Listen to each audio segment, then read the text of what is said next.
Besoin de points réguliers pour savoir si je fais tout bien. Le manager de Michel prend scrupuleusement des notes. Super, donc travailler en mode projet, c'est pas du tout le truc de Michel. Non mais attendez, c'est ridicule, intervient Florence. À quoi sert le manager si on doit chacun aller lui expliquer comment on fonctionne? C'est à lui de savoir être le chef. Florence met le doigt sur un point essentiel, c'est quoi manager? C'est donner des grandes stratégies? Oui, alors maintenant, tout sur le dossier Moulinard, c'est une priorité. Pour Eric Albert, coach de grands dirigeants, le travail du manager, c'est que de l'humain et rien d'autre. Il en a même fait un livre qui s'appelle Le manager est un psy, c'est pour dire.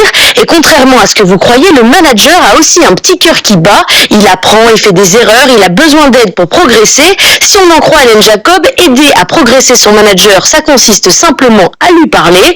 Attention, ne vous leurrez pas quand même, chaque pot a son couvercle. Un manager passif avec un collaborateur qui a besoin d'être drivé, peu importe la communication, il y a à peu près aucune chance que ça fasse des étincelles.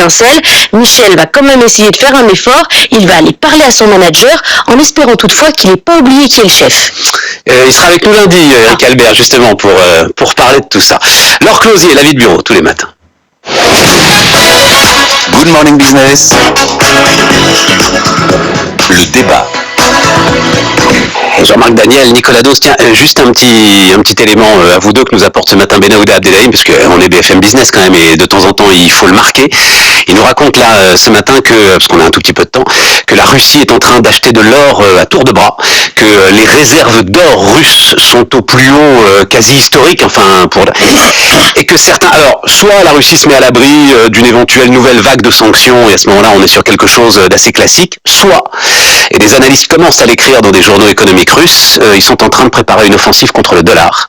Et les réserves d'or chinoises plus les réserves d'or russes pourraient faire une offensive très intéressante contre le dollar. Voilà. C'est passionnant. Je renvoie les auditeurs téléspectateurs à mon avant-dernier article dans les Échos où je demandais le retour de l'étalon or, c'est-à-dire la fin de la suprématie du dollar et le retour à un étalon qui soit extra-national. C'est 72, c'est ça, la fin de l'étalon.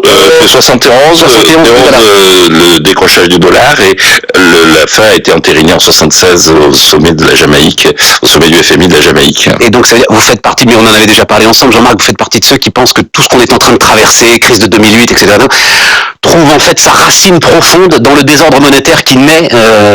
J'en suis intimement persuadé. Je pense que d'ailleurs, y compris le protectionnisme de Donald Trump, c'est-à-dire que quand vous regardez les gens qui inspirent Donald Trump, les gens sensés, il n'y a pas que des farfelus autour de lui, ils expliquent bien que la promesse d'échange flottant, de l'abandon de l'or, ça avait été d'annoncer qu'il y aurait un retour à l'équilibre naturel des balances des paiements courants parce que les prix s'ajusteraient, le cours des monnaies s'ajusterait de façon à ce qu'il y ait un équilibre naturel des balances des paiements qui apparaissent. Or, on voit bien que la balance des paiements courants des États-Unis continue systématiquement à être en déficit.